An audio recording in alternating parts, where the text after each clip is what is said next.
कार्यक्रम के प्रायोजक हैं double engine detergent powder and cake, रिश्तों में लाए डबल चमक। नमस्कार, उत्तर प्रदेश की खबरों के साथ मैं हूं मनोज मानस। खबरों का रुख करेंगे उससे पहले देख लेते हैं इस वक्त की सुर्खियां। नहर में भीषण सड़क हादसा, प्रयागराज से नागपुर जा रही बस हाईवा से टकराई, 9 की मौत। महोबा में रेलवे ट्रैक से छेड़छाड़, ट्रैक में रखा बड़ा पत्थर, ट्रेन पायलट की छूटने से बड़ा हादसा बढ़ा। हरियाणा के चुनावी दौरे पर पहुंचे सीएम योगी बोले, जो लोग भारत को कोसते थे आज राम राम कर रहे हैं। 24 अक्टूबर को आरएसएस की बैठक में होगा भविष्य की योजनाओं पर मंथन। संघ प्रमुख मोहन भागवत बैठक में होंगे शामिल, भाजपा और सभी सहयोगी संगठन भी बैठक में होंगे शामिल।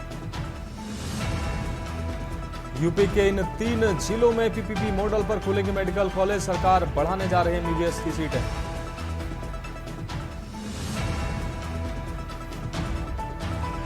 यूपी में बारिश का कहर, कई जिलों के स्कूल बंद, अलग अलग जिलों में मकान ढहने, बिजली गिरने से 17 की मौत। आप देख रहे हैं के न्यूज, खबरों का सारथी। और अब हम सबसे पहले बात करेंगे बारिश का कहर, डूबे गांव और शहर। लखनऊ से यह अहम खबर है, प्रदेश के कई जिलों में बारिश का कहर जारी है। भारी बारिश से अवध में नदियां उफान पर हैं। उत्तर प्रदेश में कुल 17 लोगों की अब तक मौत हो चुकी है। मकान ढहने, बिजली गिरने से अवध क्षेत्र की अगर बात करें तो 6 लोगों की यहां मौत हो चुकी है। तराई व पूर्वी हिस्सों में आज भी बूंदाबांदी के आसार बने हुए हैं। तो पूरे प्रदेश में कमोबेश यही स्थिति है। हर जिले में भारी बारिश से जहां आम जनजीवन अस्त व्यस्त नजर आ रहा है, किसानों को भी अब चिंता सताने लगी है, क्योंकि उनकी फसलों को कहीं ना कहीं ये बारिश नुकसान पहुंचाती नजर आ रही है। अगेती जो धान की फसल है उसको नुकसान हो सकता है। अब धान की फसल तेज हवा से गिरने से किसानों को जहां नुकसान की आशंका है, वहीं लगातार दो से 3 दिन से लगातार हो रही बारिश से आम जनजीवन अस्त व्यस्त नजर आ रहा है। में बच्चों की छुट्टियां कर दी गई हैं। हर तरफ पानी ही पानी नजर आ रहा है। कई ऐसी दुर्घटनाएं भी सामने आई जहां मकान ढहने और बिजली गिरने से लोगों की मौतें हुई हैं। अवध क्षेत्र की अगर बात करें तो 6 लोगों की अब तक मौत हो चुकी है, जबकि पूरे प्रदेश की अगर बात की जाए तो बारिश और अलग अलग घटनाओं में बारिश की वजह से अलग अलग हुई घटना 17 लोगों की मौत हो चुकी है।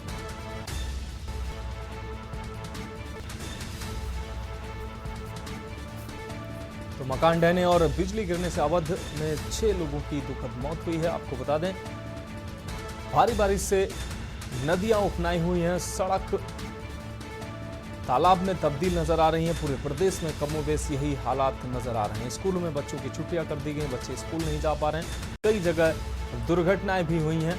मकान ढहने और बिजली गिरने की दुर्घटनाओं में लोगों की मौतें हुई हैं। अवध क्षेत्र में 6 मौतें हुई हैं, जबकि पूरे प्रदेश की अगर बात की जाए तो अब तक 17 मौतें हो चुकी हैं इस बारिश के बाद।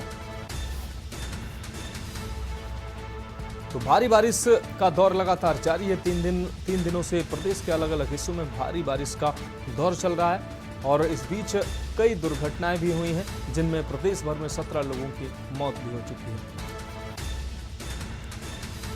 तो भारी बारिश से जहां नदियां उफनाई हुई हैं, सड़कें तालाब में तब्दील हो चुकी हैं। कई जिलों में, दफ्तरों में, कार्यालयों में पानी भर चुका है। और अगर सड़कों की अगर बात की जाए, सड़कें जो है वो तालाब में तब्दील हो चुकी हैं। और अलग अलग जिलों से हमारे संवाददाता हमारे साथ जुड़े हैं, उनसे हम उनके जिलों का हाल जानेंगे। अमन सिंह अम्बेडकर नगर से हमारे साथ जुड़े हुए हैं, अनिल मीणा बुलंदशहर से हमारे साथ जुड़े हुए हैं, नीरज शुक्ला हमारे साथ बलरामपुर से जुड़ेंगे, मधुर दरबारी प्रयागराज से जुड़े हुए हैं, जबकि ब्रजेश गुप्ता महाराजगंज से हमारे साथ जुड़े हुए हैं। अमन, आपके पास आना चाहेंगे। अम्बेडकर नगर की सूरत हाल क्या नजर आ रही है? भारी बारिश से जहां पूरा प्रदेश का आम जनजीवन अस्त व्यस्त नजर आ रहा है, अम्बेडकर नगर की क्या हाल है? किसानों की जो फसलें हैं वो कितनी सुरक्षित हैं और कितना नुकसान इस दौरान इस बारिश से हो चुका है अम्बेडकर नगर में? जी मनोज, बिल्कुल बताना चाहेंगे कि बीते जो है कई माह से जो है बारिश का जो है मेडकल नगर में आसार नहीं दिखाई दे रहा था, जिससे किसानों के चेहरे पर एक मायूसी लौट चुकी थी। लेकिन बीते गुरुवार रात से लगातार बारिश होने से किसानों के चेहरे पे कहीं न कहीं खुशी का माहौल जो है व्याप्त हो गया है। वहीं अगर बात करें 25% किसानों की, तो उनके चेहरे पर कहीं गम भी नजर आ रहा है। इसका एकमात्र यह कारण है कि क्योंकि बारिश होने से जो अगैती फसल थी वह धान बाली निकल आई थी, और जिसके कारण उस धान को तेज हवा चलने से धान सिमट गया खेत में और उसके ऊपर से पानी आ गया। तो इन किसानों पे अगर देखा जाए तो उनके है गम का माहौल है। अगर बात करें जल भराव का, तो इस 3 दिन के बारिश में आवागमन भी कहीं न कहीं बाधित हुआ है। शहर से लेकर ग्रामीण स्तर तक जल भराव हो गया है। अगर देखा जाए कलेक्ट्रेट परिसर की, तो अभी कलेक्ट्रेट परिसर को देखा गया तो कलेक्ट्रेट परिसर के मेन गेट पे जल भराव होने से पैदल आवागमन जो है बाधित हो गया। वहीं ग्रामीण सड़कों पर भी पानी भर गया है। और वहीं मुख्यालय अगर अकबरपुर नगर में ही देखा जाए, कृषि भवन स्थित है, कृषि भवन के मेन गेट पर भी पानी भर गया है। और इन हालातों से देखा जाए तो कहीं न कहीं 75% किसानों को जो है इस बारिश से खुशी लौटी है। हाँ, निश्चित रूप से अमन, जहां लोगों को इस बारिश से भारी गर्मी, जो भीषण गर्मी से लोग त्रस्त थे, उनको जरूर राहत मिली है। लेकिन कहीं ना कहीं ये बारिश जो है वो आफत बनकर भी सामने आई है। अनिल मीणा हमारे साथ बुलंदशहर से हमारे साथ जुड़ गए। अनिल, बुलंदशहर की सूरत हाल की अगर बात की जाए, बुलंदशहर में कैसे हालात हैं? लगातार जो भारी बारिश से आम जनजीवन अस्त व्यस्त नजर आ रहा है। बुलंदशहर में इस बारिश से कैसे सूरत हाल नजर आ रहे हैं? देखिए मनोज, बिल्कुल मैं आपको बता दूं, जनपद बुलंदशहर की अगर बात करते हैं, जनपद बुलंदशहर में जिस तरीके से लगातार पहले से ही बारिश हो रही थी, उससे किसान अभी तक उभर नहीं पाया था। लेकिन अगर बात की जाए 4 दिन से लगातार जिस तरह से आसमान में जो बादल छाए हुए हैं, तो उसकी बात की जाए तो जनपद बुलंदशहर 3-4 जगह पर बहुत तगड़ी बारिश हुई है। और जिससे कि बात की जाए धान की फसलों की, तो धान की फसलों में पूरी तरह से जल भराव हो चुका है। और जल भराव होने से किसानों के चेहरे पे जो चिंता की जो लकीरें हैं वो दिखाई दे रही है। क्योंकि किसानों का जो कहना है, किसान का कुछ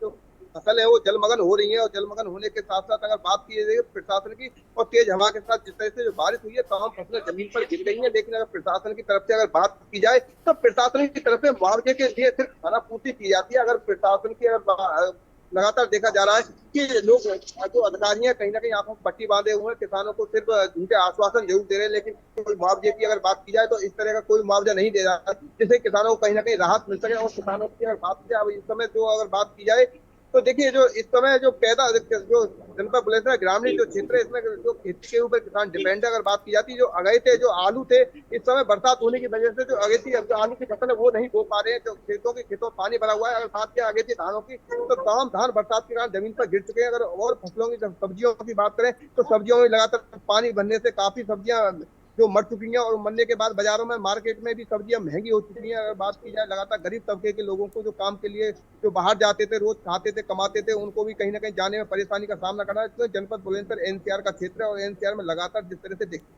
देखा जा रहा है कि जो लगातार बारिश होती है, जो बेमौसम इस समय बरसात है, जो लोगों ने जो पहली जो बरसात थी उससे काफी नुकसान हुआ था। लेकिन जो अब रुक रुक कर जो जिस तरह से बरसात हो रही है मनोज, वो कहीं ना कहीं चिंता का विषय है। अगर बात की जाए गरीब तबके की वर्ग की, तो गरीब तबके वर्ग के जो लोगों का कहना है, उनका ये कहना है कि सब्जियां बाजार में इतनी महंगी हो चुकी हैं कि जो अब खरीदना भी दुश्वार हो रहा है। जो सब्जी के दाम 20 रुपए किलो थे, अब वो बाजार में 60 रुपए किलो तक पहुंच गए।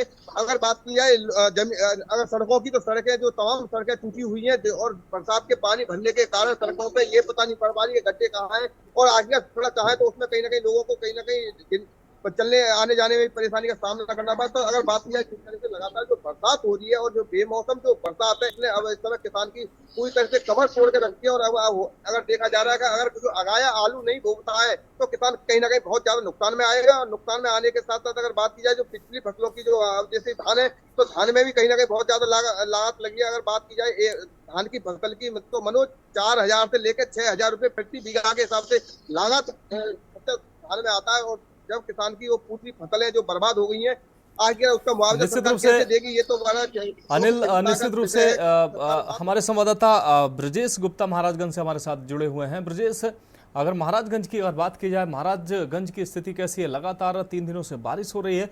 बारिश में आम जनजीवन जो महाराजगंज का है वो कैसा महसूस कर रहा है? लोगों को इस बारिश से कितना फायदा और नुकसान नजर आ रहा है?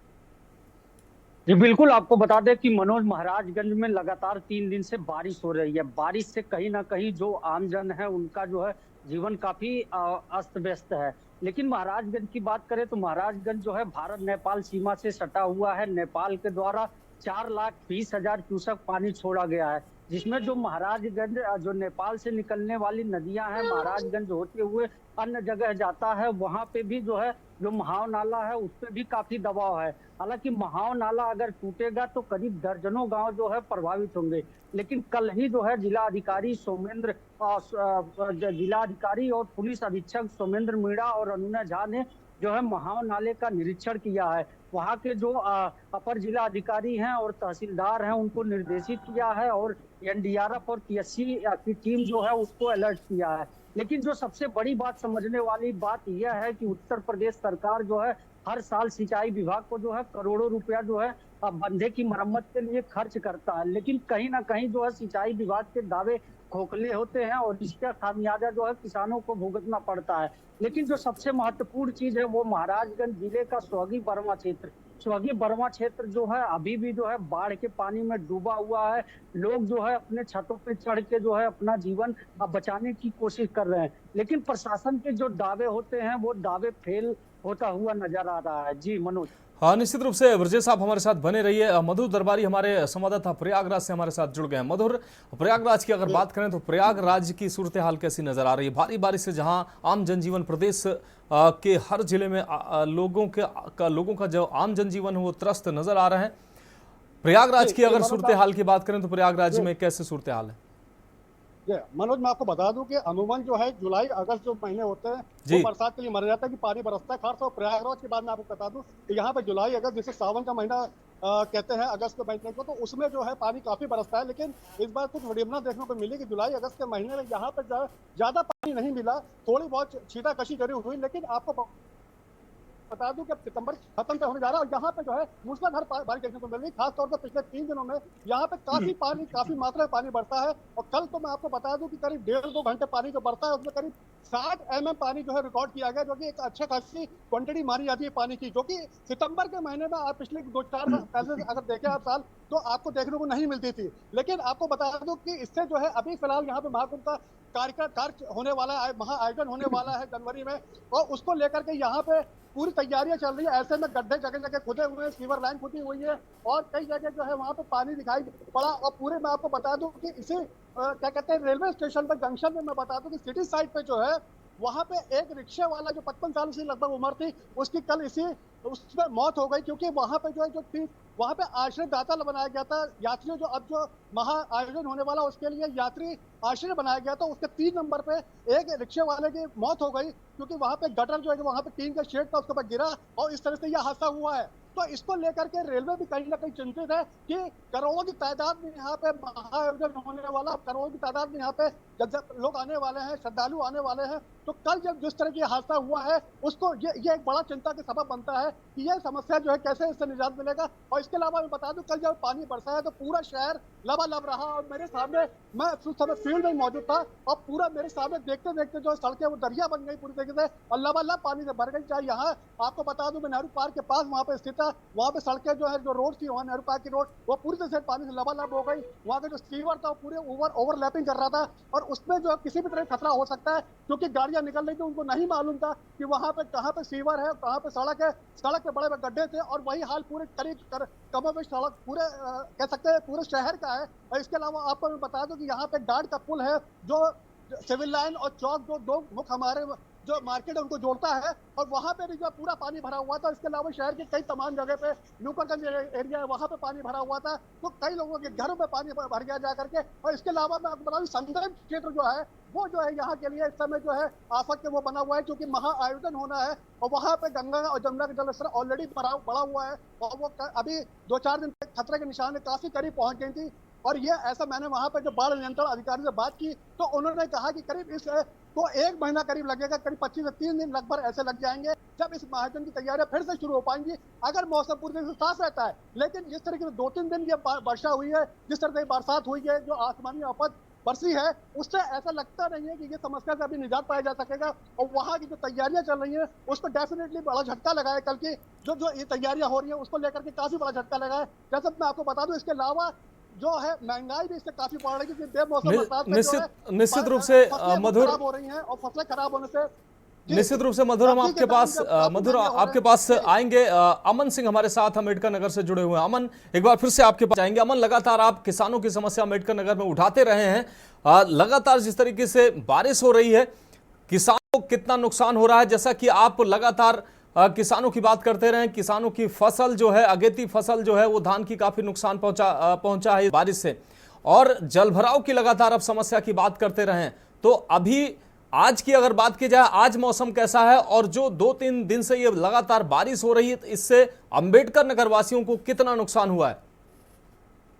जी मनोज, अगर बात अगर आप बात करें किसानों की, तो सबसे पहले किसानों की बात बता दें कि किसानों को कई माह से जो है बारिश नहीं हुई थी। तो अंबेडकर नगर के किसानों में 75% किसानों को जो है इस बारिश से खरीफ फसलों को फायदा हुआ है, वहीं 25% किसानों को जो है नुकसान हुआ है। और अगर आज मौसम की बात करें अंबेडकर नगर में, तो मौसम आज हाल की जो है धूप निकली हुई है, लेकिन और ज्यादातर तो बादल जो है आसमान में छाए हुए हैं। अगर आवागमन की बात करें अंबेडकर नगर के सड़कों पर, तो आवागमन भी कहीं न कहीं बाधित हुआ है।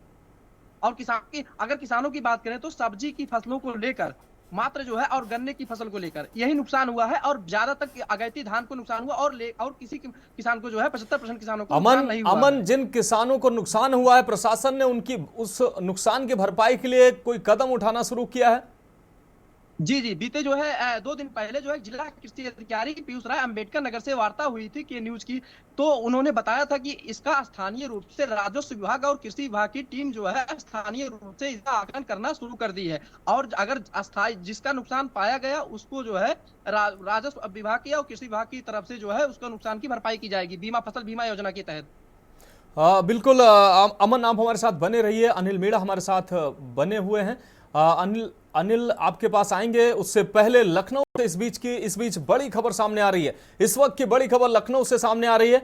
आपको बता दें, यूपी के कई जिलों में भारी बारिश से बाढ़ जैसे हालात हैं। इस वक्त की ये बड़ी खबर, यह अहम अपडेट सामने आ रही है। लगातार हो रही बारिश से आम जनजीवन अस्त व्यस्त नजर आ रहा है। इस वक्त की यह बड़ी खबर, अवध क्षेत्र में 3 लोगों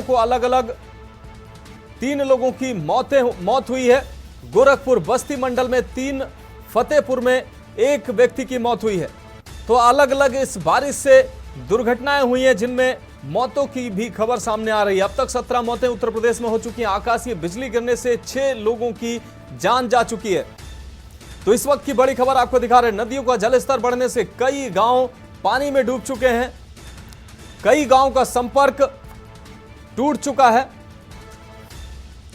तो लगातार 3 दिनों से जिस तरीके से बारिश हो रही है, इस बारिश को देखते हुए जहां प्रशासन अलर्ट नजर आ रहा है, वहीं इस बारिश से लोगों का जो जीना है वो मुहाल हो गया। किसानों को भी कई जिलों में किसानों को भारी नुकसान की भी खबर सामने आई है। हमारे संवाददाता अमन हमारे साथ जुड़े। अनिल, मधुर और ब्रजेश, आप सभी का बहुत बहुत शुक्रिया, आप हमारे साथ जुड़े और अपने जनपद की सूरत हाल से हमारे दर्शकों को रूबरू कराया।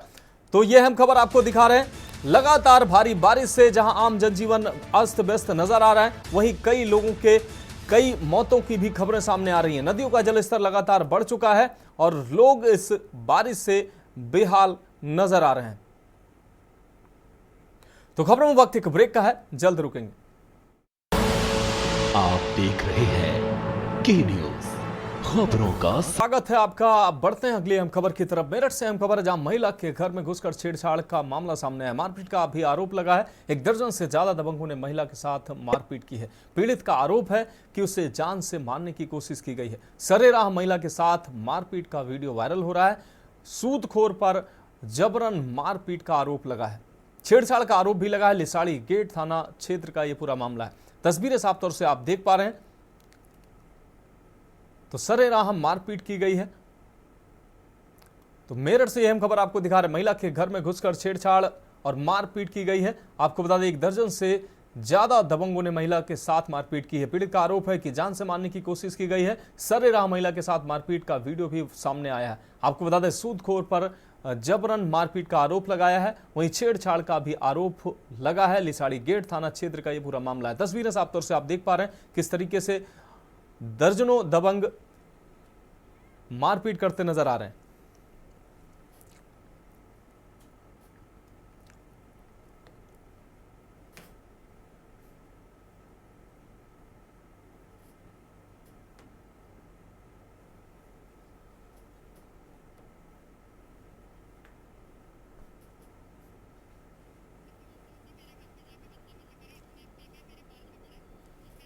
किसी और से हुई थी, मेरे घर पे जाके बदतमीजी करी, इसमें पी के मेरे बाल पकड़े और मेरे साथ मारधाड़ करी, गाली गलौज करी। बहुत सारे लड़के लेके मुझे मारने को चढ़ रहे थे और यूं कह रहा था तेरी गोली मारूंगा। ये लड़के ब्याज के काम करते हैं, चलाते हैं, अगर कोई पैसे नहीं देता तो उन्हें धमकी देते हैं। कोई मारपीट की वीडियो भी आपके पास? हाँ जी हैगी, वीडियो है मेरे पास। 3 दिन से घर पे आके रात को परेशान कर रहा था बहुत ज्यादा। मेरा आदमी बाहर रहता है, वो काम करता है बाहर जाके। इन्होंने बहुत ज्यादा बदतमीजी करी और कहने लगा पूरी प्रशासन मेरा कुछ नहीं कर सकती, मैं नेतागिरी में उठा हूँ।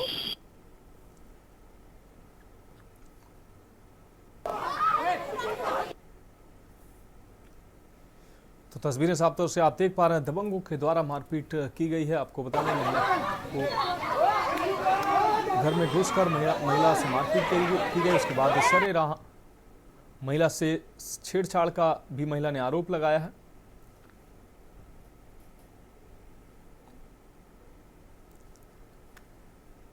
तो पीड़ित का आरोप है कि उसे जान से मारने की कोशिश की गई।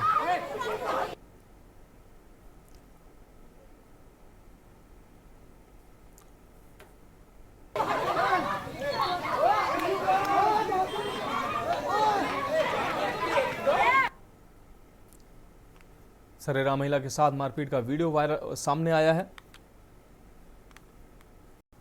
तो जबरन मारपीट और छेड़छाड़ का आरोप महिला के द्वारा लगाया गया। लिसाड़ी गेट थाना क्षेत्र का ये पूरा मामला है।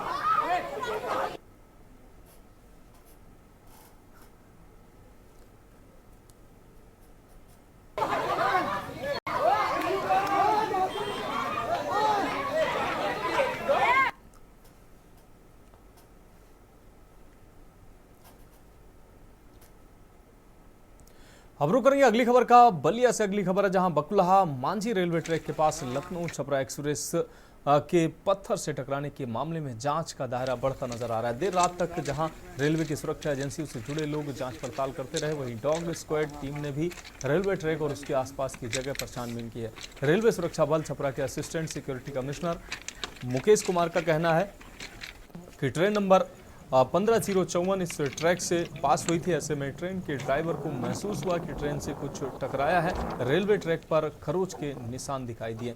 अभी यह तय नहीं हो पाया कि ट्रेन किसी पत्थर से टकराई या फिर इंजन से लटकते किसी पार्ट से।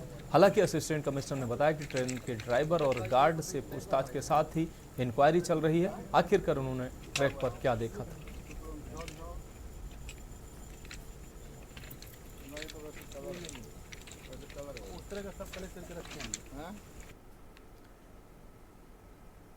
अब रुक करेंगे अगली खबर का। उत्तर प्रदेश के जनपद हाथरस, आपको बता दें हाथरस जिले के थाना मुरसान क्षेत्र के गांव गिनलोदपुर में से अजय देवगन की फिल्म दृश्यम जैसा एक मामला सामने आया है। यहां हत्या के 30 साल बाद नर कंकाल की तलाश में पुलिस और प्रशासनिक अफसरों की मौजूदगी में एक मकान के अंदर खुदाई शुरू कराई गई। मृतक व्यक्ति के बेटे का आरोप है कि उसके 2 भाई और मां ने कुछ लोगों के साथ मिलकर 30 साल पहले उसके पिता की हत्या कर दी थी और लाश को इसी जगह दफना दिया था। खुदाई मामला सर मेरे पापा का है, जो आज से 30-32 साल पहले मर्डर हुआ था। जो मेरे खुद के बड़े भाई हैं प्रदीप कुमार, मुकेश उर्फ खन्ना, और गांव के एक आदमी है राजवीर उर्फ बग्गा। इन तीनों आदमियों ने मिलकर मेरे पिताजी को मारा था 30-32 साल पहले। उस टाइम मेरी उम्र हुआ करती होगी शायद 6-7 साल। उस विवाद को मुझे कुछ आइडिया मिला कि इन्होंने मर्डर किया है, तो मैंने थोड़ा सा प्रशासन से मुलाकात की और मैंने कई जगहों पर लिख के दिया, तो उसी मैटर में किया है सर। कब आपको जानकारी हुई इस बात की? मुझसे जानकारी तो सर आज से 8 साल पहले हुई थी। मैंने एक बार थाने में दी, तो उन्होंने पैसे के दम पे और थोड़ी सी राजनीति के दम पे उन्होंने कुछ करने नहीं दिया मुझे, तो उस टाइम बात दब गई। थाना मुरसान के ग्राम गिलोदपुर के रहने वाले श्री पंजाबी सिंह द्वारा वरिष्ठ अधिकारियों के समक्ष प्रार्थना पत्र प्रस्तुत किया गया, जिसमें उनके द्वारा कहा गया कि लगभग 30 वर्ष पूर्व उनके पिता की हत्या करके नामजद अभियुक्तों द्वारा शव को जमीन में गाड़ दिया गया था। इस प्रार्थना पत्र की जांच के उपरांत सक्षम अधिकारी द्वारा शव के उत्खनन संबंधी आदेश पर मजिस्ट्रेट की उपस्थिति में शव का उत्खनन कराया गया, जिसमें कंकाल बरामद हुआ।